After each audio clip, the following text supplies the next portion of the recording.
আসসালামু আলাইকুম। নবম ও দশম শ্রেণী কেমিস্ট্রি চ্যাপ্টার 6 মৌলের দান এবং রাসায়নিক গণনার টাইপ 3 স্থূল সংকেত এবং আণবিক সংকেত নির্ণয় আমরা কিভাবে বের করব। তো আমরা জানি প্রথমে স্থূল সংকেত এর সংজ্ঞা কি আর আণবিক সংকেতের সংজ্ঞা কি। এই সংজ্ঞার মধ্যে কিন্তু বুঝতে পারবে যে আসলে ব্যাপারটা কি। যে সংকেত দিয়ে অণুতে বিদ্যমান পরমাণুগুলোর অনুপাত প্রকাশ করে তাকে কি বলে? স্থূল সংকেত বলে। আর আণবিক সংকেত যৌগে পরমাণুগুলোর প্রকৃত অনুপাতে হলো কি? আণবিক সংকেত।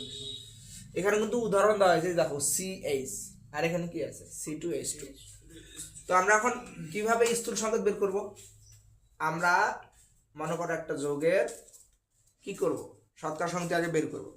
তা শতকরা সংখ্যা বের করার পরে আমরা পাইলাম কার্বনের পাইলাম শতকরা সংখ্যা বের করার পর কার্বনের পাইলাম এইটা, এই যে হাইড্রোজেনের পাইলাম এটা, অক্সিজেনের পাইলাম এটা। শতকরা সংহতি কিন্তু আগে জানতে হবে। স্থূল সংকেত করতে গেলে আগে কি জানতে হবে? শতকরা সংহতি জানতে হবে। তা শতকরা সংহতি থেকে আণবিক সংকেত বের করার নিয়ম। তো আগে শতকরা সংহতি থেকে এই মানগুলো বাইর করবা। যেমন সোডিয়াম ক্লোরাইডের বাইর করছো, সোডিয়ামের বাইর করছো, আবার কি ক্লোরিনের বাইর করছো। সোডিয়াম কার্বনেটের বাইর করছো, প্রথমে এনের বাইর করছো, তারপরে কি বাইর করছো? কার্বনের বাইর করছো, তারপর অক্সিজেনের বাইর করছো।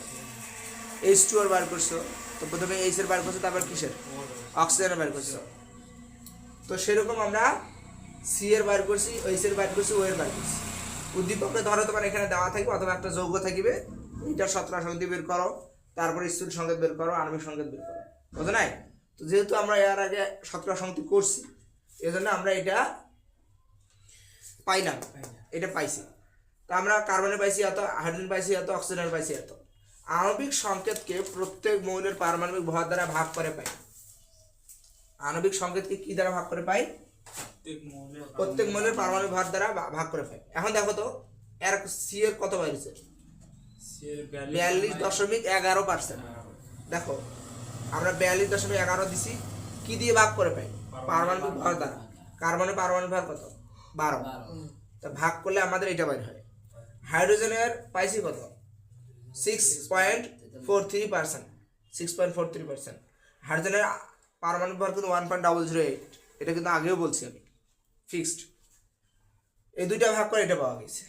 এবার হচ্ছে এটা অক্সিজেনের 51.56 আর এটা কত? 16।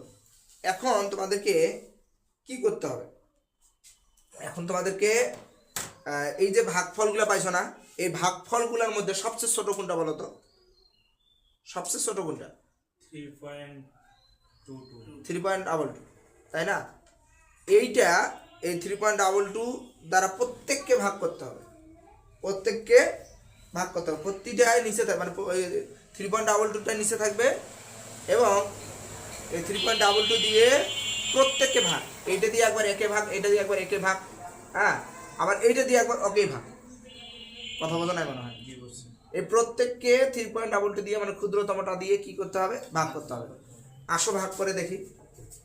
আমরা আবার তুলতেছি। তাহলে আমরা প্রাপ্ত ভাগফলগুলোর মধ্যে ক্ষুদ্রতম যোগফল দ্বারা প্রত্যেককে কি করে পাই? ভাগ করে পাই। এখন দেখো কিভাবে ভাগ করছি আমরা।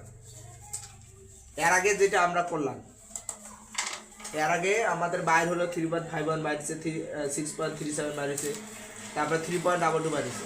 তো সবচেয়ে ক্ষুদ্রতম এটা ছিল না? জি স্যার। এই 3.22টাকে 3.51 দিয়ে ভাগ, এটা বাইর হলো। আবার 3.22টাকে 6.37 দিয়ে, মানে দুইটা ভাগ, এটা বাইর হলো। তাহলে এখানে দেখো 1.98 তো এখানে 98 হয়েছে, তো আমরা 2 এ ধরবো, ব্যালেন্স করলাম।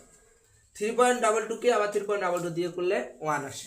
তাহলে CHO, তা সি কত আছে? 1 কি দিতে হয়?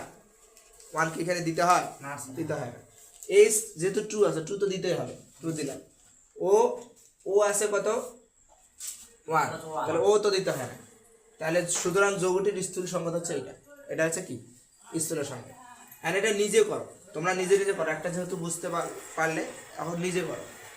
CHO দ্বারা গঠিত একটি যৌগ সি এত দেওয়া আছে, এইচ এত দেওয়া আছে, আচ্ছা ওটা দেওয়া হয়নি। আর আণবিক ভর কত 60। যৌগটির আণবিক সংকেত বের করো, যৌগটির আণবিক সংকেত বের করো, দাঁড়াও ওটা দেই, ওটা হচ্ছে তোমার পুশ করে রাখো, পুশ করে রাখো। ও হলো 53.3%। এটা নিজে করতে হবে।